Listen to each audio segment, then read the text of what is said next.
नमस्कार दोस्तों। ये पेपर है, किसका पेपर है? लाइब्रेरियन का पेपर है। ठीक है, किसके माध्यम से एग्ज़ाम ली गई है? आरपीएससी के माध्यम से एग्ज़ाम ली गई है। ठीक है, लाइब्रेरियन ग्रेड सेकंड है ना, दूसरे फोन में आंसर की खोल रखी है। ऑथेंटिक जो ऑफिशियल है, तो त्रुटि की कोई संभावना नहीं है। पेपर का नाम है librarian grade second senior education department competitive exam 2024। Subject GK paper first. Exam date 16/2/25 और आंसर की जो डेट है वो है 27/2/25। ठीक है, 100 क्वेश्चन है इसमें। अपन इसमें 30 क्वेश्चन देख चुके हैं। जीके का है, जीके का मतलब समझ रहा है, राजस्थान जीके। ठीक है, तो इसमें 30 क्वेश्चन देख चुके हैं। वो 1 घंटा का वीडियो बना था। अब इससे आगे चलते हैं। ठीक है, क्योंकि हर फैक्ट अच्छी तरह से याद होना चाहिए भाई। तो चलिए शुरू करते हैं। राजस्थान जीके से संबंधित। अब राजस्थान जीके जिसमें भी आती है उन सभी के लिए काम का है। भारत सरकार द्वारा रियासतों से संबंधित समस्याओं के समाधान हेतु रियासती विभाग की स्थापना कब की गई थी? बताइए भाई, क्या करें अब इसमें? रियासतों से संबंधित समस्याओं के समाधान हेतु तो क्या 47 है या फिर 46 है? भारत सरकार द्वारा रियासतों से संबंधित समस्याओं के समाधान हेतु रियासती विभाग की स्थापना कब की गई थी? 30 में कहीं है? एक है, जुलाई 1947 है। ठीक, जुलाई 1947। रियासती विभाग की स्थापना कब की गई, ये पूछना चाह रहा है सीधा सीधा। भारत सरकार द्वारा रियासतों से संबंधित समस्याओं के समाधान हेतु रियासती विभाग की स्थापना कब की गई? जुलाई 1947। अगर उसका दिमाग खराब हुआ ना तो वो डेट भी पूछ लेगा कि जुलाई 1947, 18 जुलाई 1947, 10 जुलाई 1947। तो जुलाई 1947 ध्यान रखना ना, रियासती विभाग। भारत सरकार द्वारा किसकी बात आ रही है? ये भारत सरकार की आ रही है। ठीक है ना, राज्य सरकार की बात नहीं है। भारत सरकार द्वारा रियासतों से संबंधित समस्याओं के समाधान हेतु रियासती विभाग की स्थापना कब की गई थी? जुलाई 1947। राजस्थान राज्य मानवाधिकार आयोग से संबंधित निम्नलिखित कथनों पर विचार कीजिए। यह एक स्वायत्त शासी निकाय है, इसके पास अपना अन्वेषण दल है। क्या ही कर रहे हैं अब इसमें? राजस्थान मानव अधिकार आयोग या ह्यूमन की बात कर रहा है ना ये। Rajasthan state human right commission, यह एक स्वायत्त शासी निकाय है। तो क्या ये सही है? इसके पास अपना अन्वेषण दल तो है, ये तो बात सही है। लेकिन ये पता नहीं है यार कि भाई ये स्वायत्त शासी निकाय है या फिर कैसे। चल दोनों ही सही कर देते हैं। क्या कहता है ये? 31 में 4, 1 और 2 दोनों दोनों सही है भाई। जीत गए जंग। ठीक, 1 और 2 दोनों सही है। ये एक स्वायत्त शासी निकाय है, इसके पास अपना अन्वेषण दल है।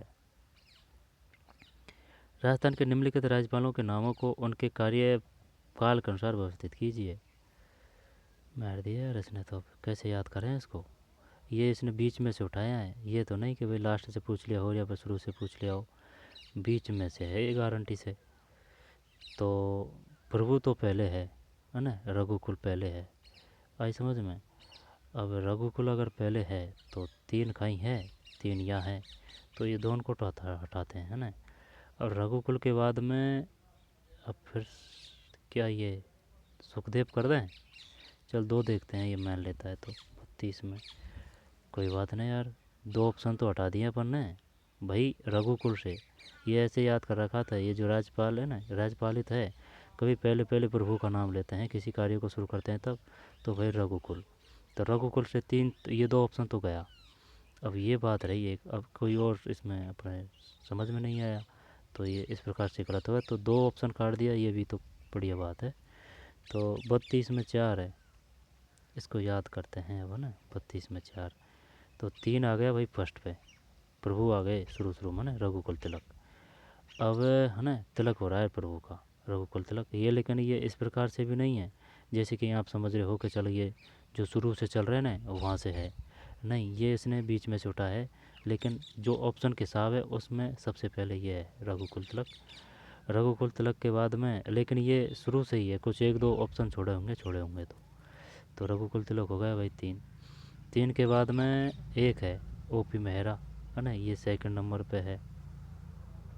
1, 2, है ना, और फिर 3 और ये 4 है। तो रघुकुल तिलक के बाद में ओपी मेहरा, ओपी मेहरा के बाद में वसंतराव पाटिल है, वसंतराव पाटिल के बाद में सुखदेव प्रसाद। याद कैसे करें जब? आएगा क्वेश्चन तो ज़रूर आएगा, किसी भी प्रकार के एग्ज़ाम हो आएगा ज़रूर। तो रघुकुल तिलक हो गया भाई, रघुकुल तिलक के बाद में ओपी मेहरा, ओपी मेहरा के बाद वसंतराव पाटिल, फिर सुखदेव प्रसाद, सुखदेव प्रसाद। निम्नलिखित में से कौन राजस्थान की 14वीं विधानसभा के अध्यक्ष प्रोटेम स्पीकर थे? 33 में। एक है प्रद्युमन। 14वीं विधानसभा के अध्यक्ष 14वीं की पूछी है इसने। जैसे कि अब कौन है, वर्तमान में कौन है? देवनानी है ना, वसुदेव, वासुदेव देवनानी, देव है नानी, देवनानी है ना वर्तमान में, इस प्रकार से। और अब विधानसभा कौन सी है, कौन से क्रम की है? 17वीं है या 18वीं है? 17वीं या 18वीं पता नहीं है यार। वासुदेव देवनानी अध्यक्ष है और शायद 17वीं है या 18वीं है, देख लेना भाई। शायद 18वीं है या फिर 17वीं है, क्लियर नहीं है। और तो ये प्रद्युमन सिंह है ना, यानी कि प्रदूषण सिंह, ऐसे याद कर सकते हैं। 14। आगे चलते हैं। निम्नलिखित में किस बात के फैसले में उच्चतम न्यायालय ने यह व्यवस्था दी है कि मुख्यमंत्री और उसकी मंत्रिपरिषद की सहायता व सलाह के बिना राज्यपाल को विधानसभा का सत्र आहूत करने की शक्ति नहीं है? 34 में। 4 है नवाब रेबियाबाद 2016। ठीक है। किस बात के फैसले में उच्चतम न्यायालय ने यह व्यवस्था दी है कि मुख्यमंत्री और उसकी मंत्रिपरिषद की सहायता व सलाह के बिना राज्यपाल को विधानसभा का सत्र आहूत करने की शक्ति नहीं है? अच्छा, ये तो बढ़िया है। ठीक। 36 में। 4 है नवाब रेबियाबाद 2016। नवाब रेबियाबाद है 2016। चंद्रमोहनवाद संबंधित 1982। बीपी सिंगलवाद 2010। याकूब मेमनवाद 2015। ठीक है। तो ये तो हो गया क्वेश्चन तो। लेकिन अगर वो ये पूछ लिया कि चल बता भाई, याकूब में मेमनवाद संबंधित है 2014 से, 2015 से, 17 से या फिर 12 से? 15। तो याकूब मेमनवाद 15 है। बीपी सिंगलवाद 2010 है। लिखा लेते हैं एक बार है। बीडी चंद्रमोहनवाद 1982। दोबारा देख। निम्नलिखित किस बात के फैसले में उच्चतम न्यायालय ने यह व्यवस्था दी है कि मुख्यमंत्री, सेकंड ग्रेड का है ये, है ना, मुख्यमंत्री और उसकी मंत्रिपरिषद की सहायता व सलाह के बिना राज्यपाल को विधानसभा का सत्र आहूत करने की शक्ति नहीं है? जब 34 में इसको हटा दिया, ये नहीं है, शक्ति करने की ये नहीं है, ये है नवाब रेबियाबाद 2016। ठीक है भाई। कहने का मतलब ये है, राज्यपाल ऐसे नहीं है कि भाई मुख्यमंत्री मंत्रिपरिषद है उनसे पूछताछ ही नहीं करिए और चल भाई कर दिया कि चल भाई चल विधानसभा का सत्र आहूत करते हैं, इस प्रकार नहीं चलेगा। ये कानून बना दिया कि भाई उनकी सहमति जरूरी है, सलाह लेना जरूरी है। ठीक है। तो बीडी चंद्रमोहनवाद संबंधित 1982। बीपी सिंगलवाद 2010। याकूब मेमनवाद 2015। निम्नलिखित में किस दिनांक को हरिभाऊ किशनराव बागड़े, ये राज्यपाल महोदय हैं वर्तमान में, राजस्थान के राज्यपाल का पदभार ग्रहण किया? तो ये 31, 35, 35 में, 31 जुलाई है। 35 में 31 जुलाई 2024। 31 जुलाई। भारत के संविधान के निम्नलिखित में किस अनुच्छेद के अंतर्गत राजस्थान लोक सेवा आयोग द्वारा वार्षिक प्रतिवेदन राजस्थान के राज्यपाल के सम्मुख प्रस्तुत किया जाता है? 36 में। 4 है 323। भारत के संविधान के निम्नलिखित में से किस अनुच्छेद के अंतर्गत राजस्थान लोक सेवा आयोग, आरपीएससी की बात कर रहा है, ठीक है, द्वारा वार्षिक प्रतिवेदन राजस्थान के राज्यपाल के सम्मुख प्रस्तुत किया जाता है? अनुच्छेद 323 है। अब क्वेश्चन ये भी आ चुका है कि भाई ये बताइए जो आरपीएससी है वो किसके सम्मुख अपनी वार्षिक प्रतिवेदन प्रस्तुत करेगी? मंत्रिपरिषद के, मुख्यमंत्री के, विधानसभा के, राज्यपाल के। क्या बढ़ गया शानदार क्वेश्चन। राज्यपाल है, आई समझ में, घूम रहा है मत होना कि यार मुख्यमंत्री आ रहा है और मंत्रिपरिषद भी आ रही है, विधानसभा ही आ गई, चल कर देते हैं, आरपीएससी इनको ही देती होगी। नहीं, राज्यपाल है। ठीक, जिस प्रकार केंद्र में राष्ट्रपति की व्यवस्था है इसी प्रकार राज्य में राज्यपाल है। सिस्टम सेम है राज्यपाल का और केंद्र का। ठीक, 323, 323। राजस्थान में कितने पंचायत प्रशिक्षण केंद्र पीटीसी है? 37 में 2 है। अच्छा, ये क्या है भाई?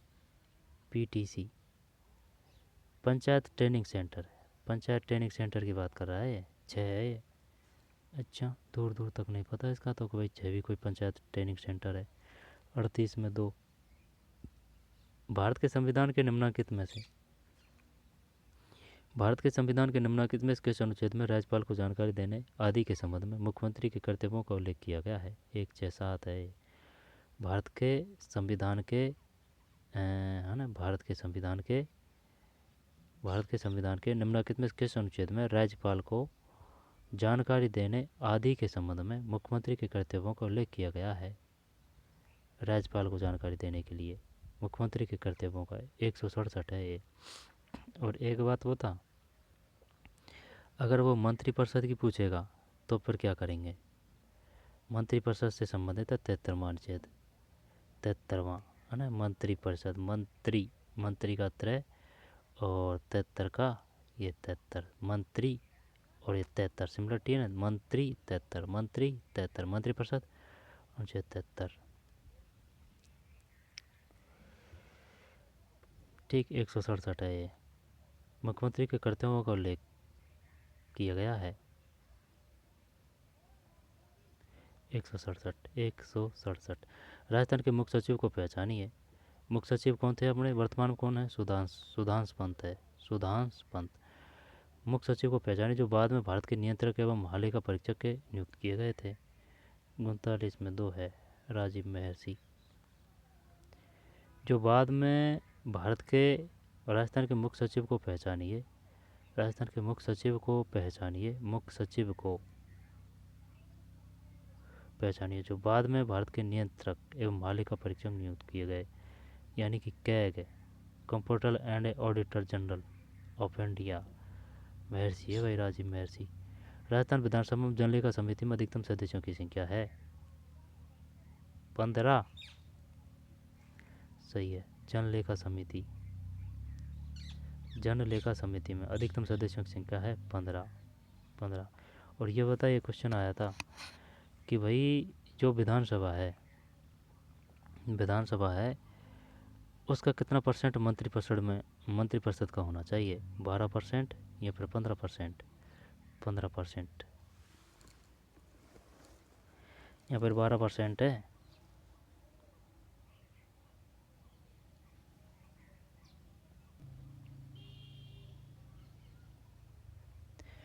ठीक, जब ये है ना, कौन सा, ये 15% ही है ना। 40 में 15% है। ये तो 15 हो गया, इसमें तो कोई दोहराया नहीं है। लेकिन जो है ना वो भाई विधानसभा का मंत्रिपरिषद में अधिकतम कितने परसेंट मंत्री हो सकते हैं? 15% से ज़्यादा नहीं होंगे विधानसभा के। और ये में जो जनलेखा समिति है वो 15 है। 3 दिसंबर 2024 को अंतर्राष्ट्रीय दिव्यांगजन दिवस के अवसर पर राष्ट्रपति श्रीमती द्रौपदी मुर्मू द्वारा राजस्थान के कौन से 2 जिलों को राष्ट्रीय दिव्यांगजन सशक्तिकरण पुरस्कार से सम्मानित किया गया? 3 दिसंबर 2024। एक है सलूम्बर डूंगरपुर। 3 दिसंबर 2024 को 3 दिसंबर 2024 को अंतर्राष्ट्रीय दिव्यांगजन दिवस। 3 दिसंबर 2024 को अंतर्राष्ट्रीय दिव्यांगजन दिवस के अवसर पर राष्ट्रपति द्रौपदी मुर्मू द्वारा राजस्थान के कौन से 2 जिलों को राष्ट्रीय दिव्यांगजन सशक्तिकरण पुरस्कार से सम्मानित किया? सलूम्बर डूंगरपुर। सितंबर 2024 में निम्नलिखित किस लेखक को राजस्थान साहित्य की असाधारण सेवा के लिए दीपचंद जैन साहित्य पुरस्कार दिया गया है? सितंबर 2024 में डॉक्टर चंद्र प्रकाश देवल है।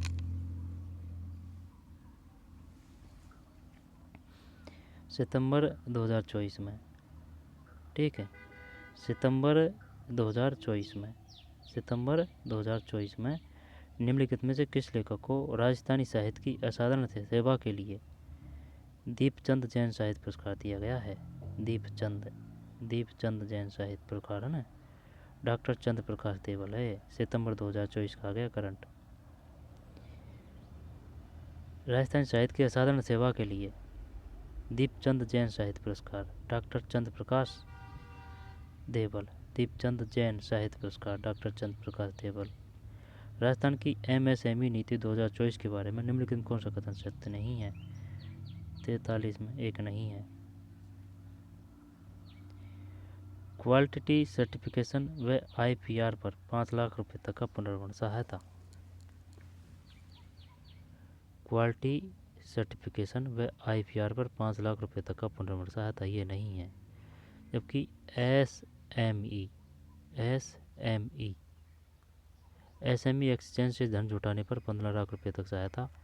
एडवांस टेक्नोलॉजी व सॉफ्टवेयर पर 50% या 5 लाख रुपए तक अनुदान। ऋण पर अतिरिक्त 2% ब्याज अनुदान। दो बार देखते हैं। ये नहीं है ना। एमएसएमई की नीति के बारे में कौन सा सत्य नहीं है? क्वालिटी सर्टिफिकेशन व आईपीआर पर 5 लाख रुपए तक का पुनर्वर्ण सहायता ये नहीं है ना। इसमें कुछ मिस्टेक है, या तो ये ज़्यादा होगा, यहाँ पर 5 ज़्यादा ही होगा शायद। ये नहीं है इसमें ना, सत्य नहीं है। जबकि एसएमई एक्सचेंज में से एसएमई एक्सचेंज से धन जुटाने पर 15 लाख रुपए तक सहायता। एडवांस टेक्नोलॉजी व सॉफ्टवेयर 50% या 5 लाख रुपए तक का अनुदान। ऋण पर अतिरिक्त 2% ब्याज अनुदान। दो बार देख। एसएमई एक्सचेंज से धन जुटाने पर 15 लाख रुपए तक सहायता। एडवांस टेक्नोलॉजी व सॉफ्टवेयर पर 50% या 5 लाख रुपए तक अनुदान। 50% ये 5 लाख रुपए तक अनुदान। टेक्नोलॉजी की बात है ना। 50% या फिर 5 लाख तक का अनुदान। ऋण पर अतिरिक्त 2% ब्याज अनुदान। 15, 50, 5 किस में मिलेंगे 15 लाख रुपए? एक्सचेंज से धन जुटाने पर। एसएमई एक्सचेंज से धन जुटाने पर 15 लाख रुपए। एडवांस टेक्नोलॉजी व सॉफ्टवेयर पर 50% या 5 लाख रुपए तक अनुदान। ऋण पर अतिरिक्त 2% ब्याज अनुदान। ये पहले भी आ चुका है, जैसे कि सैंड भारत की या राजस्थान की सैंड नीति, खनिज नीति, एमएसएमई नीति, वहाँ से क्वेश्चन आते हैं बार बार। अक्टूबर 2024 में 68वीं राजस्थान राज्य स्तरीय साइकिलिंग प्रतियोगिता का आयोजन कहाँ किया गया? 44 में 2 है। भीमराज संबंध। देवली टोंक में है, आमेर जयपुर में है, पुष्कर अजमेर में है। जब कौन सी ये हुई है? ये 68वीं राज्य स्तरीय साइकिलिंग प्रतियोगिता का आयोजन। राजस्थान राज्य स्तरीय साइकिलिंग प्रतियोगिता का आयोजन 68वीं अक्टूबर 2024 में कहाँ किया गया है? भीम राजसमंद। 45 में 3 है। हाल ही सितंबर 2024 में राजस्थान की अनुया प्रसाद ने हैनोवर जर्मनी में आयोजित द्वितीय विश्व बधिर वर्ल्ड डेफ शूटिंग चैंपियनशिप में एक स्वर्ण पदक जीता। वह स्पर्धा जिसमें उन्होंने यह स्वर्ण पदक जीता, महिला 10 मीटर एयर पिस्टल। हाल ही सितंबर 2024 में राजस्थान की अनुया प्रसाद। अब वो ये क्वेश्चन पूछेगा, ये बता भाई जो अनुया प्रसाद है वह किससे संबंधित है? शूटिंग से है ना। अनुया प्रसाद शूटिंग से है। हनोवर, ये हनोवर है ना, ये जर्मनी में है। आयोजित द्वितीय विश्व बधिर वर्ल्ड डेफ शूटिंग चैंपियनशिप में एक स्वर्ण पदक जीता है। वह स्पर्धा जिसमें उन्होंने यह स्वर्ण पदक जीता है, महिला 10 मीटर एयर पिस्टल। कौन सा मेडल जीता है? स्वर्ण पदक। अब वो ये भी पूछ सकता है, ये बताइए जो हनोवर में जर्मनी में आयोजित द्वितीय विश्व बधिर वर्ल्ड डेफ शूटिंग चैंपियनशिप में यो अनुया प्रसाद ने कौन सा पुरस्कार जीता था? स्वर्ण मेडल। या फिर जो अनुया प्रसाद है उसने किस में भाग लिया था, किस वो स्पर्धा में? महिला 10 मीटर एयर पिस्टल। हाल ही सितंबर 2024 में राजस्थान की अनुया प्रसाद, ठीक है ना, अनुया प्रसाद ने हनोवर जो जर्मनी में है आयोजित द्वितीय विश्व बधिर है ना, सेकंड है वर्ल्ड डेफ शूटिंग चैंपियनशिप में एक स्वर्ण पदक जीता। वह स्पर्धा जिसमें उन्होंने ये स्वर्ण पदक जीता, महिला 10 मीटर एयर पिस्टल। पिस्टल है, राइफल मत कर देना, है ना, पिस्टल। ठीक, पिस्टल है। 12 दिसंबर 2024 को मुख्यमंत्री रोजगार उत्सव एवं युवा सम्मेलन 2024 का राज्य स्तरीय समारोह निम्नलिखित किस शहर में आयोजित किया गया? 46 में, जोधपुर है 12 दिसंबर। और 9, 10 और 11 को राइजिंग राजस्थान का आयोजन किया गया था जयपुर में। ये जोधपुर है। पैरा शूटिंग में बढ़ता हुआ एक सितारा राजस्थान की मोना अग्रवाल के बारे में निम्नलिखित कथनों पर विचार कीजिए। 47 में 2। विचार कीजिए, विचार कीजिए। तो 2 का मतलब है बी सी सही है, बी और सी। कप्तान के रूप में उन्होंने 2019 में महिलाओं के लिए पहली राष्ट्रीय सीटिंग वॉलीबॉल चैंपियनशिप में राजस्थान टीम को स्वर्ण पदक दिलाया। उन्होंने अपने चौथे अंतर्राष्ट्रीय ओपन में स्वर्ण पदक जीता तथा पैरालंपिक कोटा हासिल किया। पैरा शूटिंग में उभरता हुआ एक सितारा राजस्थान की मोना अग्रवाल के बारे में निम्नलिखित कथनों पर विचार कीजिए। 47 में 2 है भाई। अब 2 का मतलब है बी और सी सही है, ये और ये सही है। कप्तान के रूप में उन्होंने 2019 में महिलाओं के लिए पहली राष्ट्रीय सीटिंग वॉलीबॉल चैंपियनशिप में राजस्थान टीम को स्वर्ण पदक दिलाया। उन्होंने अपने चौथे अंतर्राष्ट्रीय आयोजन में स्वर्ण पदक जीता तथा पैरालंपिक कोटा हासिल किया। अब है ना, ये भी सही है खतन होने को तो, लेकिन इसमें ना ये एस वन प्रदा या फिर ये 50 मीटर, इसमें कुछ मिसमैच है। पैरालंपिक में भी इन्होंने मेडल जीता है, ठीक, और कांस्य पदक मिला है। लेकिन जैसे कि ये एस वन है या फिर ये जो है ना, इनमें इनमें डिफरेंट है कुछ, ये है। कहने का मतलब ये है, ये जयपुर से है मोना अग्रवाल, और इसने 2024 है ना उसमें भी कांस्य पदक जीता है। अब इस स्पर्धा में या फिर मीटर में इसमें कुछ डिफरेंट कर रखा है उसने, है ना, पेपर सेटर ने।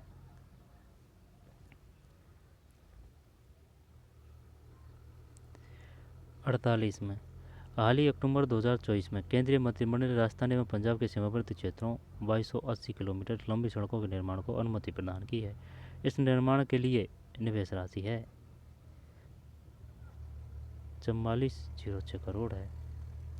राजस्थान में अक्षय ऊर्जा के क्षेत्र में 3 लाख करोड़ रुपए के निवेश के लिए राजस्थान सरकार और किस देश के मध्य 22 अक्टूबर 2024 को एक एमओयू पर हस्ताक्षर किए गए? एक है यूएई। ठीक, दोबारा देखते हैं भाई ये क्या बोल रहा है। 49 में 1 है ना। 1 मिनट।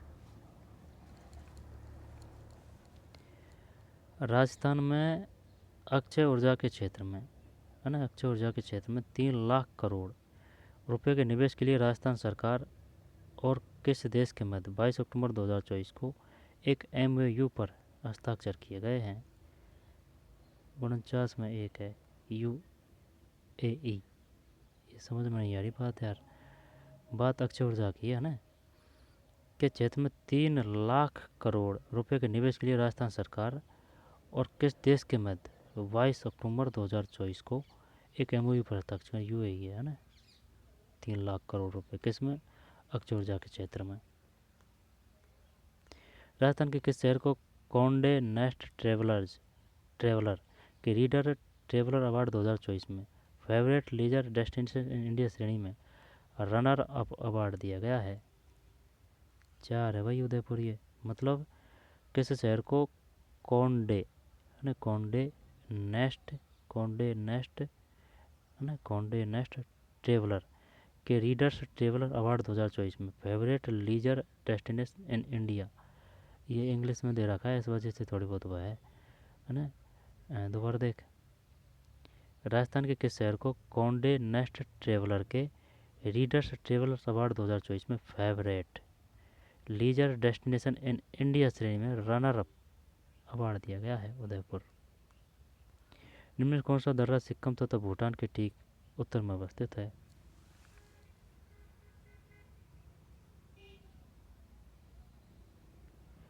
51 में 2 है जेलेपला।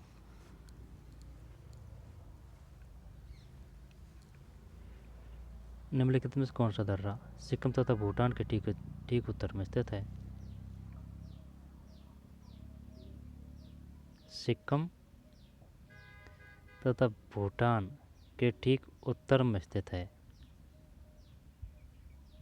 जेलेपला है ना, जेलेपला।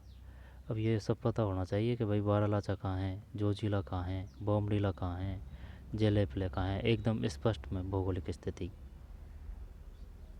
सिक्किम तथा भूटान के ठीक उत्तर में स्थित है, जेलेपला है, जेलेपला। प्रचंड झंझा किन पवनों के साथ संबंधित है? पछुआ पवन है ना। प्रचंड झंझा, प्रचंड झंझा पछुआ पवन है। 25 मार्च 2024 को हुए वन अर्थ समिट की किस शहर ने मेजबानी की थी?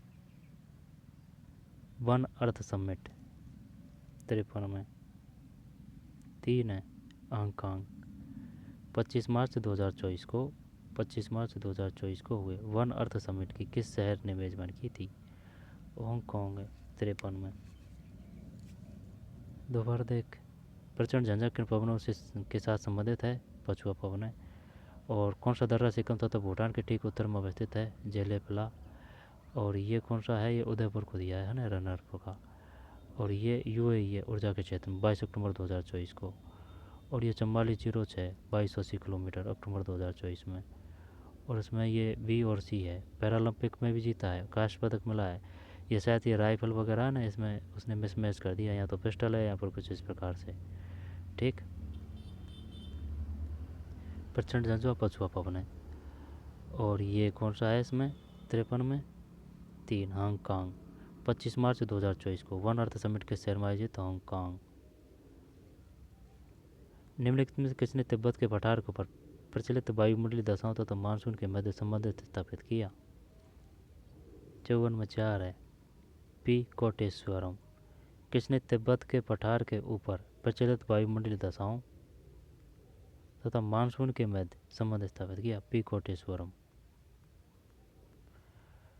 सर्वोच्च शिखर और महाद्वीप सम्मिलित करना है ना, 55 में 55 में 1 है।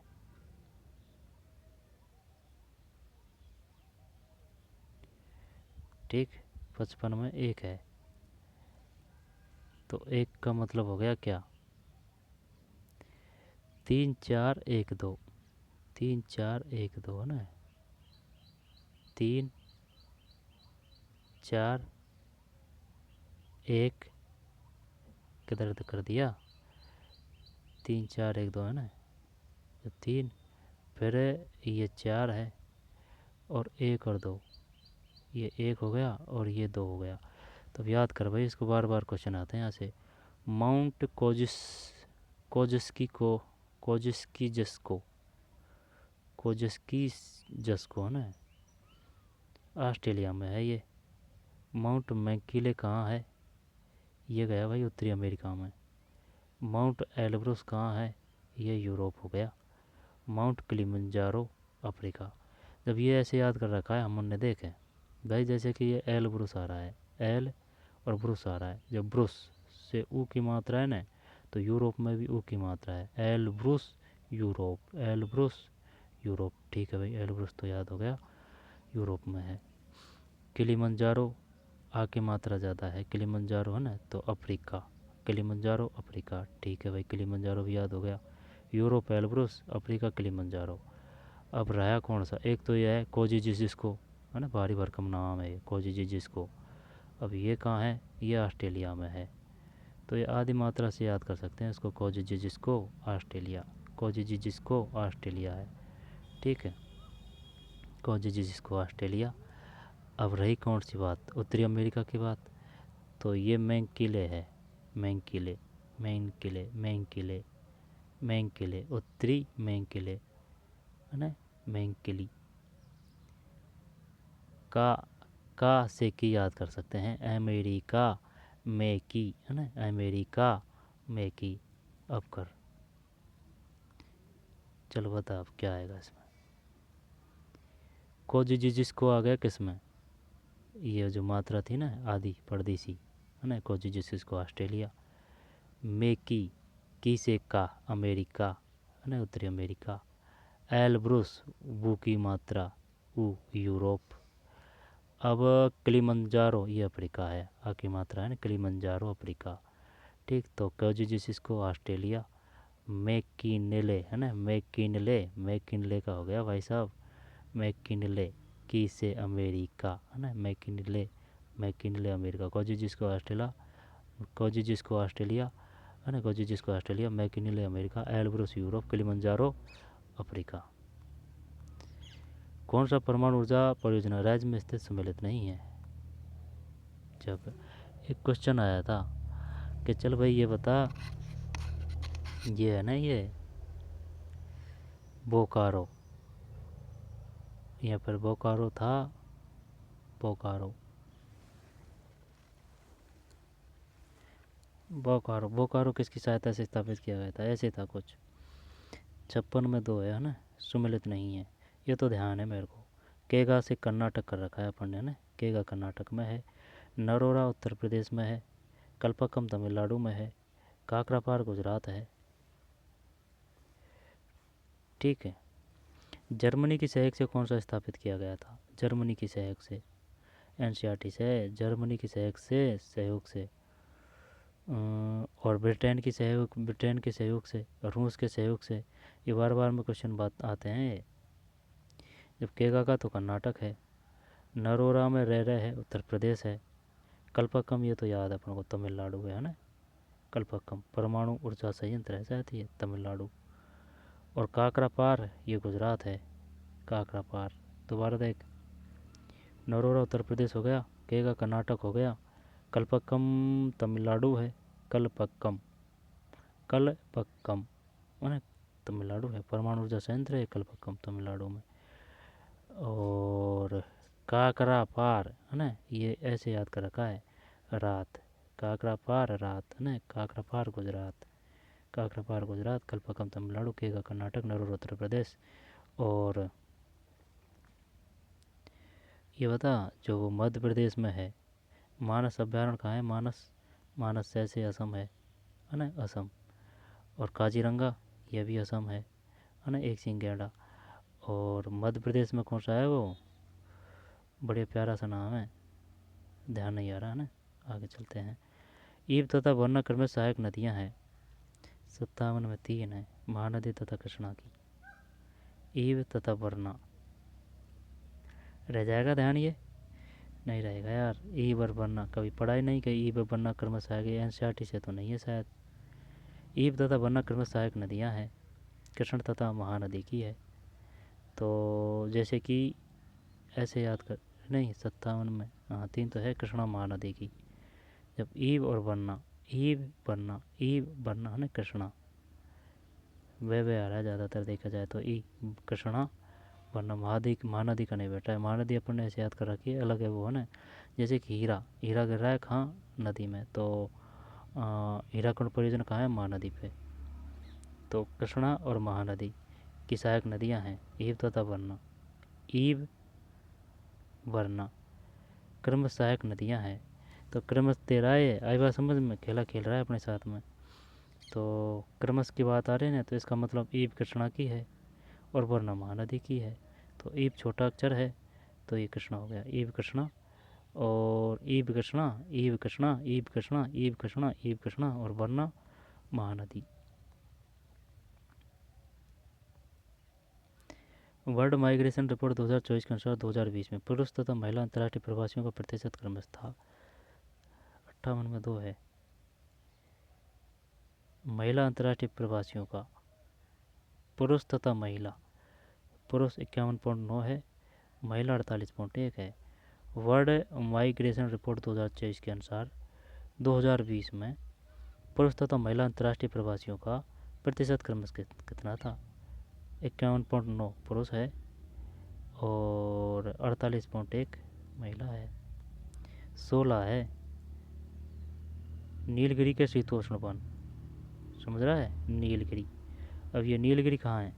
ये नीलगिरी इधर है, जैसे कि दोदा वोटा है ना, दादा बेटा जो चोटी है, अनाई मूड़ी है, ये सब नीलगिरी के ही तो हैं। नीलगिरी जैसे कि ये अपना प्यारा भारत है है ना, ये अपना प्यारा भारत है। तब जैसे कि तमिलनाडु वगैरह है ना, यहाँ यहाँ एरिया में है ये नीलगिरी। 16, 16 है, 16 है नीलगिरी के शीतोष्ण वन।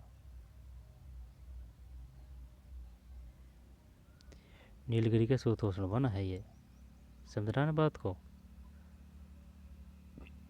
नीलगिरी के, जैसे कि दादा बेटा यानी कि दादा और बेटा, और अनाई मूड़ी ये नीलगिरी के ही हैं।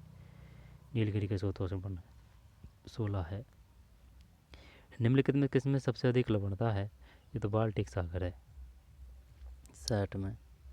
ओहो, लाल सागर है यार 60 में। 60 में 3 है लाल सागर। वित्तीय वर्ष 2022 से 28 के बीच निम्नलिखित राज्य में किस राज्य में पीएम मित्र पार्क स्थापित नहीं किया जा रहा है? नहीं किया जा रहा है 61 में। ये नहीं है, क्योंकि महाराष्ट्र है, कर्नाटक है, तमिलनाडु है।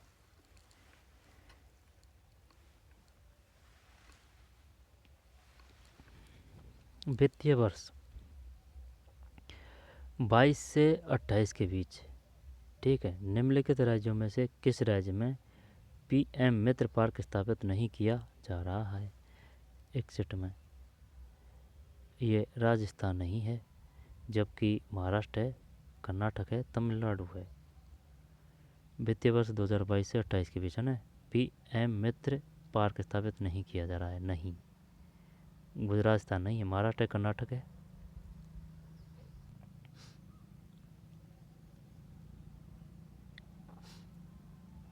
ठीक है 61 में है। क्या है जब ये पीएम मित्र पार्क स्थापित 22 से 28, महाराष्ट्र, कर्नाटक, तमिलनाडु, राजस्थान नहीं है। निम्नलिखित में निम्नलिखित राज्यों में से वर्ष 22-23 में विश्व के पूर्ण रूप से जैविक खेती करने वाला पहला राज्य कौन सा बना है? ये तो सिक्किम है यार, पहले भी आ चुका है 62 में। सही है, 22-23 में विश्व में पूर्ण रूप से जैविक खेती करना, ऑर्गेनिक, पहला राज्य है सिक्किम है। ये काफ़ी क्वेश्चन आ चुके हैं इससे, है ना। निम्न में से ITBPO क्षेत्र में दूरसंचार विनियमों को हटाने के संदर्भ में नए संशोधित व सरलीकृत अन्य सेवा प्रदाता दिशा निर्देशों जो 2021 में जारी किए गए थे, कौन सा सही है? पता को नहीं भाई, कतई पता को नहीं। आता है 63 में 2 है, ACD सही है। ACD ये नहीं है, जब है क्या है ITBPO क्षेत्र में दूरसंचार विनियमों को हटाने के संदर्भ में नए संशोधित व सरलीकृत अन्य सेवा प्रदाता दिशा निर्देशों जो 2021 में जारी किए गए, कौन सा सही है? पंजीकरण की आवश्यकता को हटाना, ये सही है। बैंक गारंटी की आवश्यकता को हटाना, ये सही है। घरेलू व अंतर्राष्ट्रीय अन्य सेवा प्रदाता OSP के बीच अंतर को समाप्त करना, अन्य सेवा प्रदाता OSP की परिभाषा को हटाना, ये गलत है, ये नहीं है।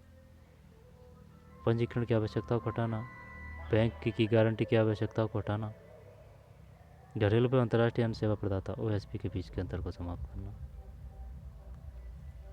63 में 2 सही है ना, ACD ये है। आत्मनिर्भर भारत के लक्ष्य को प्राप्त करने और इस्पात क्षेत्र को बढ़ावा देने के लिए केंद्र सरकार ने अक्टूबर 2023 में किस जिले में नगर नार इस्पात संयंत्र स्थापित किया?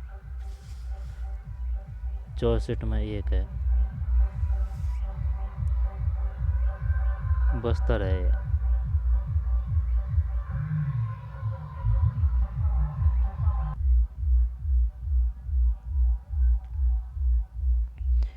64 में 1 है। आत्मनिर्भर भारत के लक्ष्य को प्राप्त करने और इस्पात क्षेत्र को बढ़ावा देने के लिए केंद्र सरकार ने अक्टूबर 2023 में किस जिले में नगर नार इस्पात संयंत्र स्थापित किया है? बस्तर की बात है। आत्मनिर्भर भारत के लक्ष्य को प्राप्त करने और इस्पात क्षेत्र को बढ़ावा देने के लिए इस्पात के लिए केंद्र सरकार ने अक्टूबर 2023 में किस जिले में नगर नार इस्पात संयंत्र स्थापित किया गया है? नगर नार इस्पात संयंत्र कहाँ है? बस्तर है। नगर नार इस्पात संयंत्र कहाँ है? बस्तर में है, बस्तर में। अक्टूबर 2023 की बात है। भारत के विदेशी व्यापार के संबंध में निम्न कथनों पर विचार कीजिए।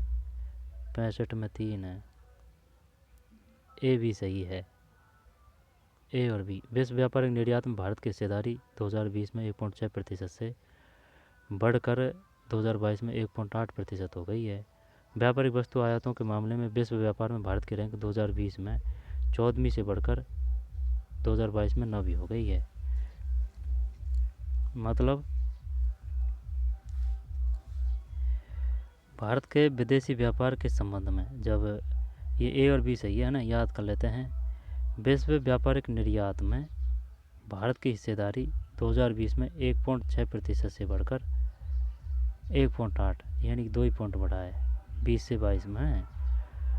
व्यापारिक वस्तु आयातों के मामले में, आयातों यानी कि अपन जो लेते हैं ना, खरीदते हैं के मामले में विश्व व्यापार में भारत की रैंक 2020 में 14वीं से बढ़कर 9वीं हो गई है। समझ रहा है बात को। ये तो 1.6 से 1.8 हो गया निर्यात के मामले में, 1 से 6 से 1 से 8 हो गया। और ये 14वीं से अपनी स्थिति और सुधरी है, 9वीं पे आ चुके हैं अपन।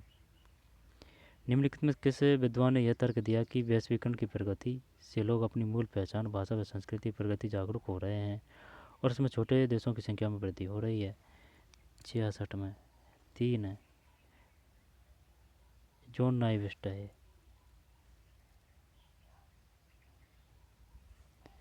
किस विद्वान ने यह तर्क दिया कि वैश्वीकरण की प्रगति से लोग अपनी मूल पहचान यानी कि भाषा संस्कृति प्रति जागरूक हो रहे हैं और इससे छोटे देशों की संख्या में वृद्धि हो रही है।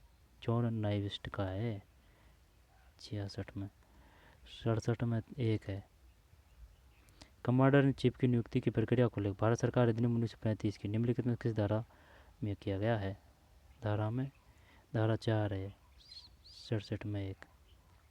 तमिलनाडु के राजनीतिक दल डीएमके को किस वर्ष विभाजित कर AIADMK बनाया गया? 68 में 3 है। 1972। संयुक्त राष्ट्र के तत्वाधान में भारत में ने निम्न में से कौन से वर्ष में प्रथम बार शांति सेना को तैनात किया था? 69 में ए है। 1950। प्रथम बार शांति सेना को तैनात किया गया था संयुक्त राष्ट्र के तत्वाधान में भारत ने। 50 है। 1950। 70 में 2 है। शब्दावली। देश की रक्षा करें और आह्वान किए जाने पर राष्ट्र की सेवा करें का उल्लेख भारत के संविधान के निम्नलिखित किस अनुच्छेद में किया गया है? 51(1) है ये। देश की रक्षा करें और आह्वान किए जाने पर राष्ट्र की सेवा करें का उल्लेख भारत के संविधान के निम्नलिखित में किस अनुच्छेद में किया गया है? 51(1) है ना। पेपर को देख के घबराना नहीं चाहिए कि भाई भी पेपर टफ है। आए समझ में? कोई दिक्कत नहीं है, आपको जितने क्वेश्चन आ रहे हैं उतने कर दिए, कोई परेशानी नहीं है। जैसे कि अगर RS प्री की बात की जाए ना, तो 150 क्वेश्चन थे, 150 में से 52 गई है ST की। समझ रहे हो बात को? यानी कि 100 क्वेश्चन अगर खाली भी छोड़ दिया ना आपने तो कोई परेशानी नहीं है। तो ये बात है। अगर जैसे कि टफ पेपर, अब ये टफ पेपर है ये, तो इसमें इतनी कोई बड़ी बात नहीं है, नहीं आ रहा तो भाई छोड़ दीजिए, ठीक है ना। कोई 1-2 होते हैं वो बात अलग है, तो उससे इतना फ़र्क नहीं पड़ता है। ज़्यादातर जो बुद्धि लब्धि के जो बच्चे होते हैं, जो 90 से 100 ही होते हैं, यानी कि औसत ही होते हैं। जो एकदम जीनियस है उनकी बात अलग है और वो कम है। तो इस प्रकार से वो 1-2 से या फिर 10-15 से इस प्रकार से जो कट ऑफ में अंतर नहीं आता है। आई बात समझ में? तो पेपर टफ है, कोई दिक्कत नहीं, बच के निकल लीजिए, जो आ रहे हैं वो करके बस, क्योंकि उसमें भी नंबर आ जाएगा। अगर जैसे ये बता दिया ना RS का उदाहरण, 100 क्वेश्चन छोड़ दिए, अगर 50 भी कर दिए नहीं है पार है। 52 क्वेश्चन गई थी ST की। 70 में 2। 51 में 1 कह गए है ये। देश की रक्षा करें और आह्वान किए जाने पर राष्ट्र की सेवा करें का उल्लेख भारत के संविधान के निम्नलिखित किस अनुच्छेद में किया गया? 51 कह गए। भारत के संविधान के अनुसार राष्ट्रपति को उसके पद से निम्नलिखित में किस आधार पर महाभियोग द्वारा हटाया जा सकता है? 71 में 1 है। संविधान का अतिक्रमण। कदाचार नहीं है ना, अक्षमता की बात तो आएगी नहीं। बात किसकी कर रहा है? राष्ट्रपति को किस आधार पर महाभियोग द्वारा हटाया जा सकता है? संविधान का अतिक्रमण। भारत की स्वतंत्रता के पश्चात नागरिकता संबंधी संवैधानिक उपबंध निर्धारित निम्नलिखित में किस दिनांक से लागू किए गए? 72 में 3 है। 26 नवंबर। भारत की स्वतंत्रता के पश्चात नागरिकता संबंधी संवैधानिक उपबंध निम्नलिखित में से किस दिनांक से लागू किए गए? ये वही है जो अंगीकृत अधिनियमित और आत्मर्पित करते हैं, ठीक है ना, वो है ये। 26 जनवरी 1950 उस समय से तो वो हुआ था ना, ये है आत्मर्पित, अंगीकृत और वो करते हैं आज मार्क्सिस वगैरह ना, वो है कॉन्स्टिट्यूशनल संवैधानिक उपबंध। जब ये संवैधानिक उपबंध है ना, वही की बात है। भारत की स्वतंत्रता के पश्चात नागरिकता संबंधी संवैधानिक उपबंध निम्नलिखित किस दिनांक से लागू किए गए। ये क्वेश्चन आता है और ये बार बार क्वेश्चन गलत करवा देता है, क्योंकि वो 26 नवंबर 1949 भी देता है, 26 जनवरी 1950 भी देता है। लेकिन ये तो ज़रूर पता है अपन को, आत्मार्पित, अंगीकृत और अधिनियमित करते हैं आज मार्क्सिस्ट फला फला है ना, 26 नवंबर 1949। 73 में 4 है। भारत की प्रभुता और अखंडता शब्दावली को भारत के संविधान का अनुच्छेद 19(2) में निम्नलिखित में से कौन से संशोधन अधिनियम द्वारा अंततः स्थापित किया गया है। 16वें। भारत की एकता और अखंडता शब्दावली को भारत के संविधान का अनुच्छेद 19(2) निम्नलिखित में से निम्न कौन से संशोधन अधिनियम द्वारा अंत स्थापित किया गया है। 16वें। भारत के संविधान के निम्नलिखित किस अनुच्छेद में शब्दावली प्रधानमंत्री के कर्तव्यों का उल्लेख किया गया है। प्रधानमंत्री के कर्तव्यों की बात है, प्रधानमंत्री के कर्तव्यों की बात है 54 में, 75 में, 78 है। भारत के संविधान के निम्नलिखित में किस अनुच्छेद में शब्दावली प्रधानमंत्री के कर्तव्यों का उल्लेख है। 78 है। जबकि मंत्रिपरिषद से संबंधित है अनुच्छेद 73, मंत्री 73 है ना। और राष्ट्रपति की आपातकालीन शक्तियाँ हैं 52, 56, 60, 352, 356, 360। अनुच्छेद 78 है। ये प्रधानमंत्री के कर्तव्यों को उल्लेख किया गया है। भारत शासन अधिनियम 1919 के प्रावधानों के अंतर्गत निम्नलिखित में कौन सा विषय केंद्रीय विषय की सूची में सम्मिलित नहीं था। अकाल राहत नहीं था। भारत शासन अधिनियम 1919 के प्रावधानों के अंतर्गत निम्नलिखित में कौन सा विषय केंद्र विषय की सूची में सम्मिलित नहीं था। अकाल राहत नहीं था। जनगणना एवं सांख्यिकी, बंदरगाह है, सीमा शुल्क। वही उस समय तो अंग्रेज़ों का था ना, वो क्यों करेंगे अकाल राहत का, उन्होंने तो अपने भंडार भरे थे। भारत शासन अधिनियम। और केंद्र में द्वैध शासन, केंद्र में द्वैध शासन 2 की बात कर रहा है वो। एक बात बता, ये क्वेश्चन आता है बार बार में, 1935 संबंधित है और 1919 संबंधित है। जब 1919 तो द्वैध शासन से है, आई बात समझ में। अलग अलग जैसे कि केंद्र और राज्य में द्वैध शासन की स्थापना, और 1935 वो संघीय व्यवस्था की बात करता है ना। 1935 1919 ऐसे याद कर रखा है, 2 बेर है 1919, तो ये द्वैध शासन की बात करेगा। बाकी रहा 1935। सब पता होना चाहिए कि भाई एल्बर्ट बिल कब हुआ था, है ना। या फिर ये 1883 संबंधित है। जो जितने भी जो है ना मैन वो तो पता ही होना चाहिए। अब ये जैसे कि भारत शासन अधिनियम है 1919, 75 में 2 है, अकाल राहत नहीं था, बाकी सब थे, NCERT से है। भारत की संविधान सभा में सदस्यों की संख्या की दृष्टि में सबसे बड़ी समिति कौन सी थी। जब 76 में 4 है। मौलिक अधिकारों, अल्पसंख्यकों और जनजातीय बहिष्कृत क्षेत्रों पर सलाहकार समिति। भारत संविधान सभा में सदस्यों की संख्या की दृष्टि से सबसे बड़ी समिति कौन सी। एक बात बता दो, है ना, जो NCERT है ना, NCERT यहाँ से जैसे कि ये RSSMB है और RPSC है, ठीक है ना, 15 या 20 क्वेश्चन उठाती है, पक्का पक्का 15-20 क्वेश्चन उठाएगी, चाहे वो किसी भी प्रकार का पेपर हो, ठीक है। NCERT की बात है। अब फिर राजस्थान जीके की बात है तो 15-20 ही क्वेश्चन वह राजस्थान जीके से उठाती है, जो छठीसवीं 10वीं किताब है वो, और बाकी फिर वह और जगह से लेती है, और कुछ करंट वरेंट वगैरह के इस प्रकार से देती है, ठीक। ये नहीं है कि पूरा पेपर दे दिया।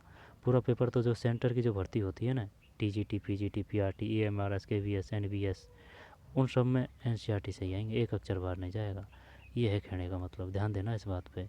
तो ये अच्छी तरह याद होना चाहिए NCERT और RBSC, ये इनमें जो फैक्ट है ना, ये तो याद ही होने चाहिए आपको, हर एक फैक्ट। इसके बाद में आप अलग अलग करना चाहो तो करिए, ओल्ड क्वेश्चन पेपर निकालिए और हिंदी ग्रंथ अकादमी और पढ़िए और फैक्ट याद करिए, लेकिन इनको करने के बाद ये ज़रूरी है, इसके बाद में और आप कुछ भी करिए, ठीक भाई।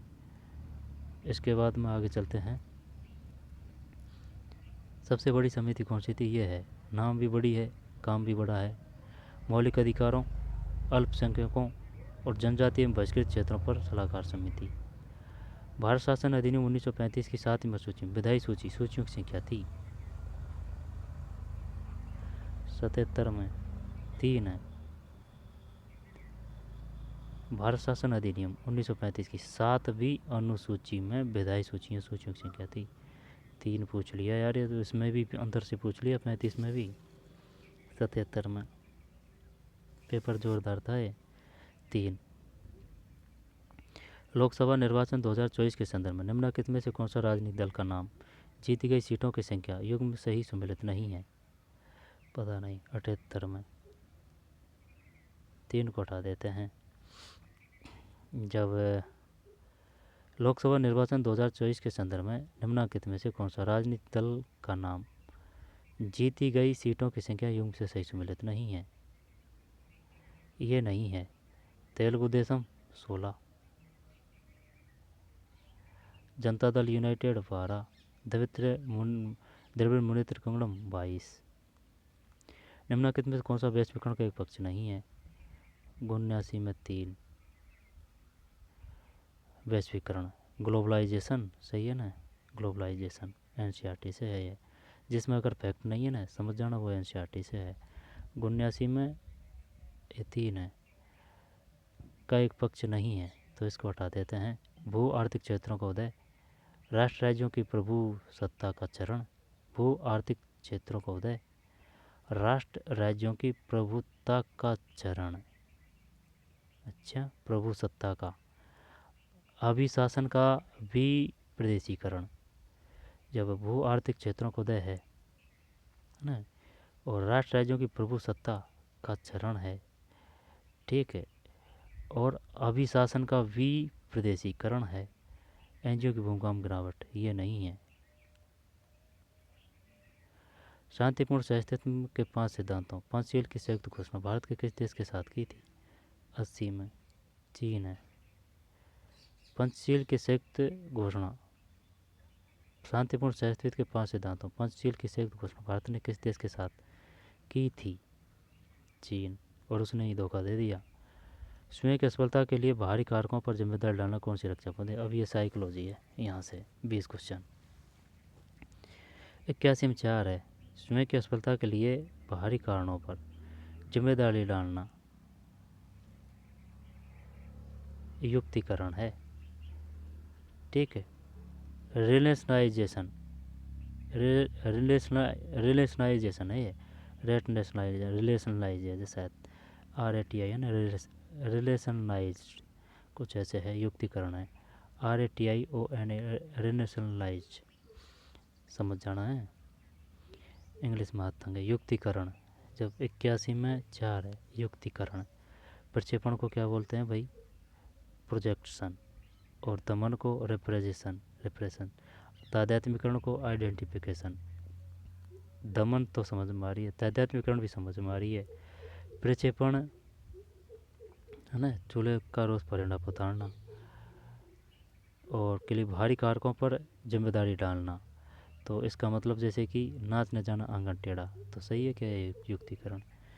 81 में 4 है ना। स्वयं की असफलता के लिए बाहरी कारकों पर जिम्मेदार डालना कौन सी रक्षा युक्ति है? युक्तिकरण। निम्नलिखित में कौन सा एक सामूहिक अशाब्दिक बुद्धि परीक्षण का एक उदाहरण है? सामूहिक अशाब्दिक बुद्धि परीक्षण का TAT की बात कर रहा है। TAT को बोलते हैं thematic aptitude test. Example group normal intelligence test. सामूहिक की बात कर रहा है, सामूहिक अशाब्दिक बुद्धि परीक्षण। 82 में 2 है। निम्नलिखित में से कौन सा एक सामूहिक अशाब्दिक बुद्धि परीक्षण का एक उदाहरण है? सामूहिक है, समझ रहा है, सामूहिक है और अशाब्दिक है, तो ये अल्फा बीटा गामा ही तो आएगा इसमें। सामूहिक है और अशाब्दिक है, बुद्धि परीक्षण का एक उदाहरण है रेवेन के प्रोग्रेसिव मैट्रिसेज परीक्षण। आर्मी तो नहीं दिया यार इसने। तो आर्मी, वो आर्मी बीटा होगा तो वो कोई ना, ना ये है इसमें। सामूहिक है और अशाब्दिक है। बुद्धि परीक्षण का एक उदाहरण है रेवेन के प्रोग्रेसिव मैट्रिसेस परीक्षण। क्रिया प्रसूत है ना स्किनर का। क्रिया प्रसूत अनुबंधन सिद्धांत के अनुसार जिस पुनर्वलन अनुसूची में प्राणी को प्रत्येक उपयुक्त अनुक्रिया को करने के बाद पुनर्वलन मिलता है उसे कहा जाता है। 3 है सतत पुनर्बल अनुसूची। अनुक्रिया करने के बाद पुनर्बल मिलता है, सतत पुनर्बल अनुसूची। आई जैंग के अनुसार व्यक्तित्व का प्रकार जिसमें व्यक्तित्व में सामूहिक नियंत्रण कम होता है, इच्छा शक्ति कमजोर होती है तथा सामाजिकता का अभाव होता है कहलाता है। 2 है स्नायु विकृत व्यक्तित्व। आई जैंग के अनुसार व्यक्तित्व का प्रकार जिसमें व्यक्ति में सामूहिक नियंत्रण कम होता है, इच्छा शक्ति कमजोर होती है, सामाजिकता का अभाव होता है, स्नायु विकृति व्यक्तित्व है। Neuroticism personality. ठीक, न्यूरोटिज्म पर्सनैलिटी ये है न्यूरोटिज्म पर्सनैलिटी। संवेगात्मक बुद्धि का घटक जिसमें व्यक्ति दूसरों के अभिप्रेरणों एवं संवेगों को समझता है, उनकी पर्याप्त पहचान करता है कहलाता है। 2 है परानुभूति, एम्पैथी, और एम्पैथी है ना। संवेगात्मक बुद्धि का घटक जिसमें व्यक्ति दूसरों के अभिप्रेरण एवं संभोगों को समझता है तथा उनकी पर्याप्त पहचान करता है कहलाता है। परानुभूति है, परानुभूति। व्यक्तित्व मापन का विषय आत्मबोध परीक्षण TAT अब आएगा ये है ना। हाँ ये रिया थेमेटिक एप्टिट्यूड टेस्ट है ना। थेमेटिक टी से थेमेटिक एप्टिट्यूड टेस्ट TAT। व्यक्तित्व मापन का विषय आत्मबोधन परीक्षण TAT है। जब 86 में 4 है प्रक्षेपण तकनीक। ठीक, TAT क्या है? प्रक्षेपण तकनीक। TAT किसने दिया था? व्यक्तित्व मापन का विषय आत्मबोध परीक्षण TAT है। 86 में 4 प्रक्षेपण तकनीक।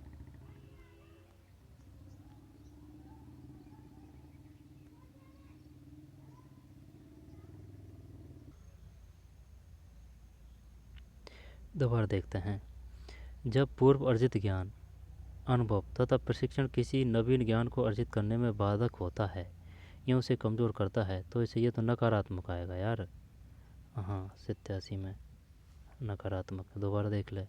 ऋणात्मक अंकन और व्यक्तित्व मापन का विषय आत्मबोध परीक्षण TAT है।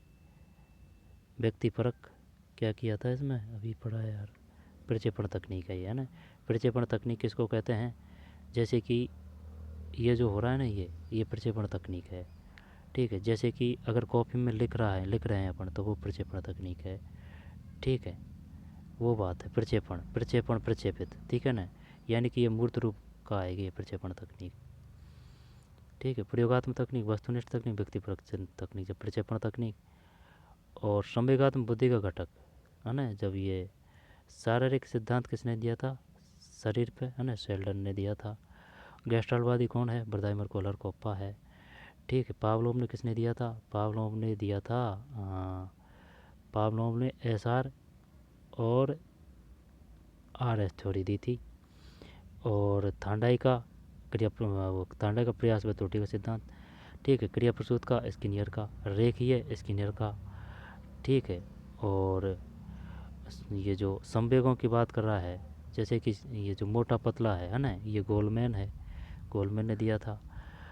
और बहुबुद्धि सिद्धांत गार्डनर है। ठीक है, और द्विकारक सिद्धांत बुद्धि का स्पीयरमैन है। स्पीयरमैन स्पीयरमैन स्पीयरमैन है ना। आगे चलते हैं। 85 में 2 है परानुभूति। संवेगात्मक बुद्धि का घटक जिसमें व्यक्ति दूसरों के अभिप्रेरणों एवं संवेगों को समझता है तो उनकी पर्याप्त पहचान करता है कहलाता है परानुभूति। नाम से ही पता चल रहा है, कोई दिक्कत नहीं है। और आई जैंग के अनुसार व्यक्तित्व का प्रकार जिसमें व्यक्ति में सामूहिक नियंत्रण कम होता है, इच्छा शक्ति कमजोर होती है तथा सामाजिकता का अभाव होता है कहलाता है। 2 है स्नायु विकृति व्यक्तित्व। फिर क्रिया प्रसूत 83 में 3 है क्रिया प्रस्तुत अनुबंध सिद्धांत के अनुसार पुनर्बल अनुसूची प्रणाली को प्रत्येक उपयुक्त अनुक्रिया को करने के बाद पुनर्बलन मिलता है ना, सतत पुनर्बल अनुसूची। निम्न में कौन सा एक सामूहिक अशाब्दिक बुद्धि परीक्षण के एक उदाहरण है? 82 में 2 है कोहस ब्लॉक डिजाइन परीक्षण। 82 में 2 है ना, जब रेवेन आएगा ना, रेवेन प्रोग्रेसिव मैट्रिक्स परीक्षण। आगे चलते हैं, कहाँ आप निहान है, TAT हो गया ना, ये प्रक्षेपण है, तकनीक प्रक्षेपण तकनीक, और इसमें ये ऋणात्मक हो गया। फिर एरिक्सन के सिद्धांत में कौन सी मनोसामाजिक अवस्थाएं स्वायत्त बनाम लज्जा से पहले और बाद में आती है? ये एरिक्सन के सिद्धांत से है भाई। कौन सी मनोसामाजिक अवस्थाएं स्वायत्ता बनाम लज्जा से पहले और बाद में आती है? 4 है विश्वास बनाम अविश्वास एवं पहल बनाम ग्लानि। विश्वास बनाम अविश्वास, पहल बनाम ग्लानि है ये। दोबारा देख लो भाई, एरिक्सन के सिद्धांत में कौन सी मनोसामाजिक अवस्थाएं स्वायत्ता बनाम लज्जा से पहले, स्वायत्ता बनाम लज्जा से पहले और बाद में आती है? 88 में 4 है विश्वास बनाम अविश्वास एवं पहल बनाम ग्लानि। समझ में नहीं आ रही है बात, कुछ तो आ रही है कुछ नहीं आ रही है। एरिक्सन ने कौन सा सिद्धांत दिया था, ये पता होना चाहिए। एरिक्सन के सिद्धांत में कौन सी मनोसामाजिक अवस्थाएं स्वायत्त बनाम लज्जा से पहले और बाद में आती है? एरिक्सन के सिद्धांत में कौन सी मनोसामाजिक अवस्थाएं, एरिक्सन के सिद्धांत में कौन सी मनोसामाजिक अवस्थाएं स्वायत्त बनाम लज्जा से पहले और बाद में आती है? स्वायत्त बनाम लज्जा से पहले और बाद में आती है, यानी कि पहले की पूछ रहा है, स्वायत्त बनाम के और बाद की पूछ रहा है, बीच में स्वायत्ता है। 88 में 4 है भैया ना, विश्वास बनाम अविश्वास एवं पहल बनाम ग्लानि। निम्न में कौन सा प्राथमिक अभिप्रेरक का उदाहरण है? 89 में 3 है भूख है, प्राथमिक अभिप्रेरक का उदाहरण भूख। निम्न में कौन से कथन सही है? 90 में 2 है, जब सभी सही है। तो उच्च उपलब्धि अभिप्रेरक वाले व्यक्ति साधारण कठिनाई वाले कार्य करना अधिक पसंद करते हैं। उच्च उपलब्धि प्रेरक वाले व्यक्ति साधारण कठिन वाले कार्य करना अधिक पसंद करते हैं। उच्च उपलब्धि अभिप्रेरक वाले व्यक्ति वो कार्य अधिक करते हैं जिसके आधार पर उनकी तुलना अन्य व्यक्तियों के साथ की जा सके। उच्च उपलब्धि अभिप्रेरक वाले व्यक्ति अपने आकांक्षा स्तर को उच्च रखते हैं। तीनों सही है इसमें 90 में। फिर पियाजे के संज्ञानात्मक विकास के सिद्धांत में एक प्रक्रिया जिसमें एक बच्चा अनुभव को समझने के लिए अपने स्कीमा को रूपांतरित एवं संशोधित करता है उसे कहा जाता है? आत्मसातकरण है क्या इसमें, या फिर साम्यकरण है? 91 में आत्मसातकरण है ना। अधिगम के रचनावादी सिद्धांत पर आधारित अनुदेशनात्मक प्रतिमान जिसमें शिक्षक एक सहजकर्ता के रूप में कार्य करता है कहलाता है? 92 में 3 है 5 ही प्रतिमान, ठीक। 92 में 3 है। ये जो क्वेश्चन है ना, अभी आया था भाई ये, कि ये जो 5E क्या है ना, 5E अधिगम के रचनावादी सिद्धांत पर आधारित अनुदेशनात्मक प्रतिमान जिसमें शिक्षक एवं सहजकर्ता के रूप में कार्य करता है कहलाता है? 5E प्रतिमान। 5E प्रतिमान है, 5E मॉडल अधिगम के रचनावादी सिद्धांत पर आधारित है। अनुदेशनात्मक प्रतिमान जिसमें शिक्षक एक सहजकर्ता के रूप में कार्य करता है कहलाता है? 5E प्रतिमान। कोहलबर्ग के सिद्धांत के अनुसार नैतिक विकास का कौन सा स्तर कानून एवं व्यवस्था अभिमान से जुड़ा हुआ है? कोहलबर्ग ने नैतिकता का दिया था ना, नैतिक विकास का कौन सा स्तर कानून एवं व्यवस्था अभिविन्यास से जुड़ा हुआ है? 93 में 1 है रूढ़िगत स्तर है कोहलबर्ग के। नैतिकता का विकास किसने दिया? कोहलबर्ग, लेकिन भीतर से पूछ रहा है कौन सा स्तर कानून एवं व्यवस्था अभिविन्यास से जुड़ा हुआ है? 93 में 1 है रूढ़िगत स्तर। शिक्षा मनोविज्ञान के क्षेत्र में निम्नलिखित में से किस घटक में सीखने के सिद्धांत स्मृति, विस्मृति, संप्रति निर्माण समझ रहा है, सीखने के सिद्धांत स्मृति, विस्मृति, संप्रति निर्माण तथा समस्या समाधान आदि प्रकरण सम्मिलित किए जाते हैं। सीखने से संबंधित परिस्थितियाँ, सीखने संबंधी अनुभव, सीखने की प्रक्रिया, अध्यापक। सीखने की प्रक्रिया कर दें क्या इसमें, यहाँ पर सीखने से संबंधित परिस्थितियाँ कर दें, सीखने की प्रक्रिया करते हैं। चल देखते हैं क्या करता है ये 94 में। हाँ, सीखने की प्रक्रिया ही है। शिक्षा मनोविज्ञान शिक्षा का विज्ञान है। ये परिभाषा किसके द्वारा दी गई है,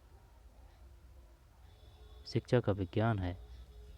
कॉल सैनिक कर दें क्या इसमें, 95 में नहीं, पील है, पील आयोग। शिक्षा मनोविज्ञान शिक्षा का विज्ञान है ना, पील आयोग है। E.L. थांडाइक ने बिल्ली पे किया था, प्रयास व त्रुटि का सिद्धांत दिया था। कौन सा बुद्धि का एक प्रकार है, जब भाषाई, अमूर्त बुद्धि, संगीतक बुद्धि, स्थानिक बुद्धि। कौन सा बुद्धि का एक प्रकार है, तो क्या इसमें मैं स्थानिक बुद्धि करूं या संगीतक बुद्धि करूं,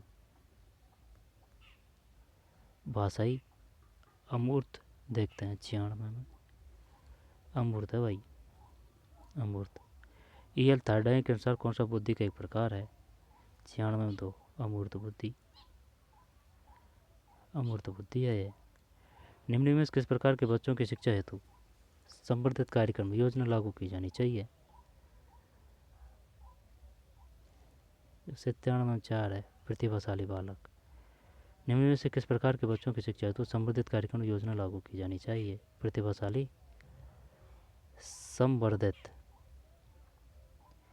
for the education of which of the following types of the children enrichment program planning should be implement, enrichment संवर्धित कार्यक्रम। संवर्धित तो जो कमज़ोर होते हैं उनके भी लिए करते हैं, तो क्या जो इंटेलिजेंट होते हैं उनके भी लिए करते हैं। अच्छा, संवर्धित कार्यक्रम योजना लागू की जानी चाहिए है, जिसको और बढ़ाने के लिए है। प्रतिभाशाली बालक है, धीमी गति से सीखने के बालक। अब ये काफ़ी है कन्फ्यूज करने के लिए। 97 में 4 है भैया ना। निम्नलिखित किस प्रकार के बच्चों की शिक्षा हेतु, किस प्रकार के बच्चों की शिक्षा हेतु संवर्धित कार्यक्रम लागू योजना लागू की जानी चाहिए। और संवर्धित ये इंग्लिश से पता चलेगा इसका। Education of with following type a children enrichment planning should be employment है ना, एरिचमेंट। ये प्रतिभाशाली बालक है भाई। निम्न में से कौन सी विशेषता अभिरुचि के अर्थ के संबंध में सही नहीं है, 98 में 1 को हटा देते हैं। अभिवृत्ति सदैव सकारात्मक होती है। अभिवृत्ति को क्या बोलते हैं इंग्लिश में, एटीट्यूड की बात कर रहा है। एटीट्यूड का फला में एटीट्यूड ही बड़ा, वो बड़ा एटीट्यूड है। अभिवृत्ति सदैव सकारात्मक होती है, ऐसा नहीं है। अभिवृत्ति की प्रकृति वातावरण जन्य होती है। वातावरण से ही तो सीखता है वो, वातावरण से ही तो एटीट्यूड आता है उसमें। अभिवृत्ति व्यक्तिगत होती है, एटीट्यूड व्यक्तिगत होता है। एटीट्यूड के विकास में संवेगात्मक कारकों की महत्वपूर्ण भूमिका होती है। सही बात है भाई, संवेगात्मक कारकों की। Emotional factor play in the important role in the development of attitude. Minnesota देशिक संबंध का परीक्षण क्या दर्शाता है, मिनेसोटा 99 में 4 है, अभिक्षमता। मिनेसोटा ये बुद्धि मापने का वो है, मिनेसोटा। देशिक संबंध परीक्षण क्या मापता है, अभिक्षमता। व्यक्तिगत विभिन्नता के अनुसार शिक्षा प्रदान करने हेतु अध्यापक बच्चों को विभिन्न क्षमताओं का अध्ययन निम्न में किस परीक्षण द्वारा कर सकता है, ये वो है संचित अभी नहीं 100 में 2, ABC तीनों ही सही है। व्यक्तिगत विभिन्नता के अनुसार शिक्षा प्रदान करने हेतु अध्यापक बच्चों की विभिन्न क्षमताओं का अध्ययन, विभिन्न क्षमताओं का अध्ययन निम्न में किस परीक्षण द्वारा कर सकता है, बुद्धि परीक्षण, संचित अभिलेख पत्र, उपलब्धि परीक्षण। बुद्धि परीक्षण, संचित अभिलेख पत्र और उपलब्धि परीक्षण। ये बात है भाई। यानी कि व्यक्तिगत विभिन्नता के अनुसार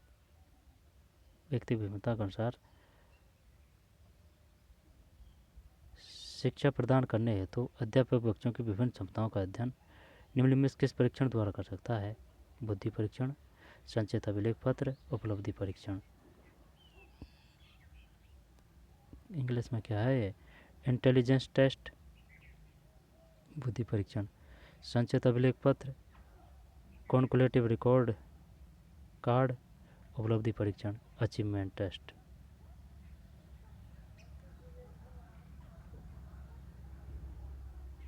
भाई विभिन्न क्षमताओं का अध्ययन तभी तो करेंगे जब मूल्यांकन किया जाएगा। और समेटिव में कौन से आते हैं? वार्षिक और अर्धवार्षिक आते हैं समेटिव में। सतत में कौन से आते हैं? टेस्ट आएंगे। ठीक, तो ये पेपर था भाई लाइब्रेरियन का। ठीक, ये पेपर था। जब 1 घंटा का तो अलग हो गया वो राजस्थान का ना, और ये जो 1 घंटा है इसमें साइकोलॉजी है, करंट है और इंडिया जी के है। ठीक, ये 20 क्वेश्चन तो साइकोलॉजी के हैं, और बाद में फिर ये जी के है इंडिया की। शुरू में राजस्थान जी के है। 50 से है साथ ही, है ना, 50 से, और 50 वो है राजस्थान जी के, है ना। 50 राजस्थान जी के है, 85 राजस्थान करंट है। 50 में राजस्थान जी के राजस्थान करंट है, और 50 ही इंडिया जी के करंट और साइकोलॉजी है इंडिया की। तो चलिए मिलते हैं कोई और वीडियो में। धन्यवाद।